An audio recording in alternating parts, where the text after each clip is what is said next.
আসসালামু আলাইকুম। তোমরা যারা ডাচ বাংলা ব্যাংক স্কলারশিপ 2025-এ অ্যাপ্লাই করছিলা, তোমাদের রেজাল্ট চলে আসছে প্রাইমারি সিলেকশনে। এন্ড রেজাল্ট তোমরা যে নাম্বারটা দিয়ে অ্যাপ্লাই করছিলা, তোমাদের নাম্বারে মেসেজ চলে যাওয়ার কথা। যদি না যায় তাহলে তোমরা কিভাবে দেখবা আমি তোমাদেরকে দেখাই দেবো। দেখাই দেওয়ার আগে একটু বলে নেই, তোমরা যারা এসএসসি 2025 এবং এইচএসসি 2027 ব্যাচ, তোমাদের জন্য একটি ফেসবুক গ্রুপ করা আছে। তোমরা চাইলে সেটাতে জয়েন হতে পারো। যদি কেউ জয়েন হতে চাও তাহলে কমেন্টস করো, আমি তোমাদেরকে লিংক দিয়ে দিব, তোমরা জয়েন হয়ে নিতে পারো এবং সেখানে তোমরা তোমাদের বিভিন্ন ম্যাটেরিয়ালস গুলো শেয়ার করতে পারো, একজন আরেকজনের পাশে দাঁড়াতে পারো হেল্প করার জন্য। ধন্যবাদ সবাইকে। আমি দেখাই দিচ্ছি তোমরা কিভাবে রেজাল্ট চেক করবা। এখন কথা হচ্ছে, আজকে তোমাদেরকে প্রাইমারি সিলেকশন লিস্ট দেওয়ার কথা। তো এখানে বাম পাশে তোমরা প্রথমত হচ্ছে ডাচ বাংলা ব্যাংকের স্কলারশিপ লিখবা, ডিবিবিএল স্কলারশিপ 2025 লিখে প্রথম যে স্কলারশিপের পোর্টালটা যেটা থাকবে এটাতে ঢুকবা। ঢুকে বাম পাশে দেখো এখানে প্রাইমারি সিলেক্টেড লিস্ট আছে, এখানে ক্লিক করবা। করলে একটু ওয়েট করতে হবে, ওয়েট করে দেন এটা যখন আসবে একটু লোড হবে। এই যে চলে আসছে, দেখো এসএসসি 2025 ব্যাচ, এটা তোমাদের রেজাল্টের এখানে দেখো ক্লিক টু সি, এখানে ক্লিক করবা। ক্লিক করে দেন হচ্ছে এখান থেকে রেজাল্ট দেখবা। এই যে দেখো এখানে আমাদের রেজাল্টের একটা লোডিং হচ্ছে, এই যে চলে আসছে। এখন তোমরা যদি কম্পিউটার থেকে দেখো তাহলে তোমরা চাইলে তোমাদের আইডি নাম্বারটা এখানে সার্চ করলেই তোমরা তোমাদের রেজাল্টটি দেখতে পারবা। আইডি নাম্বারটা সার্চ করলে দেখবা যে আইডি নাম্বার যদি ম্যাচ করে, যেমন আমি এখানে যদি করি, এখানে যেমন হচ্ছে 617143, এই ছেলেটা সিলেক্ট হয়েছে। দেখো আমি যদি সার্চ করি তাহলে একটু ওয়েট করো।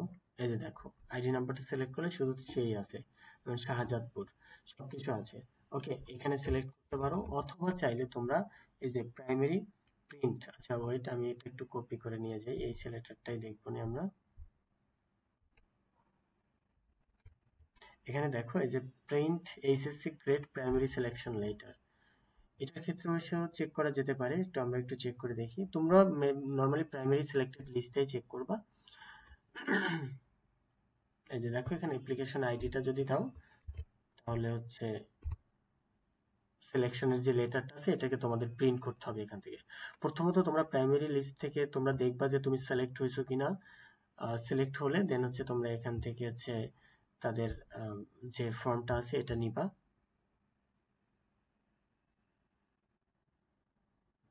এই যে দেখো অ্যাপ্লিকেশন আইডি, এখানে টোটাল ডিটেলসটা আছে, এই ডিটেলসটা তোমাদের প্রিন্ট করতে হবে। প্রিন্ট করে দেন হচ্ছে নিয়ে যেতে হবে হচ্ছে তোমার জমা দিতে হবে। এই যেমন এই স্টুডেন্টের এটা হচ্ছে আমরা এখানে পাইলাম। আরেকটা বিষয় হচ্ছে তোমাদেরকে একটু দেখাই দিই, যেমন হচ্ছে আহ,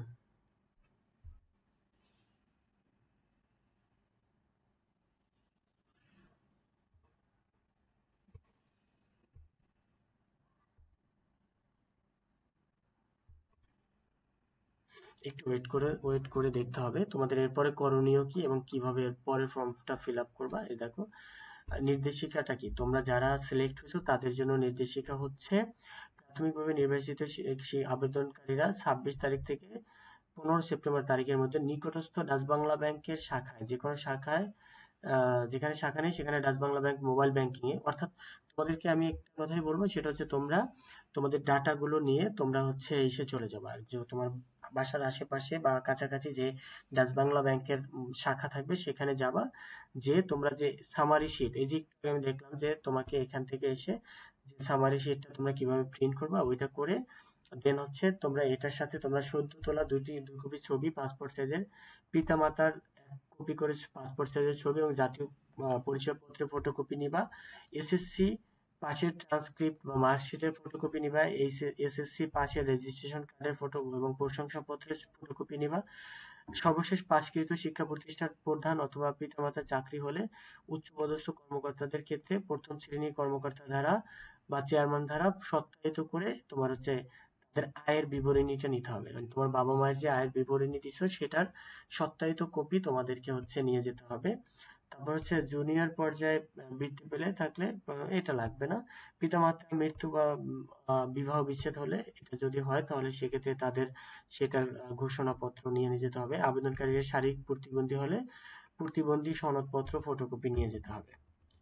এইগুলো নিয়ে তোমরা হচ্ছে তোমার মানে কাছাকাছি যে ডাচ বাংলা ব্যাংকের শাখা থাকবে সেখানে নিয়ে যাবা। অবশ্যই তারিখটা মনে রাখবা, 26 আগস্ট থেকে 15 সেপ্টেম্বর, অর্থাৎ আগামী কালকে থেকে 15 সেপ্টেম্বর পর্যন্ত ডেট। এর মধ্যেই তোমাদেরকে এই সব কিছু ডকুমেন্টস নিয়ে তোমাদেরকে হচ্ছে ব্যাংকে যেতে হবে। ব্যাংকে জমা দিয়ে দেন হচ্ছে ওখানে ওনারা নিজেরা কিছু ইনস্ট্রাকশনস দিবে।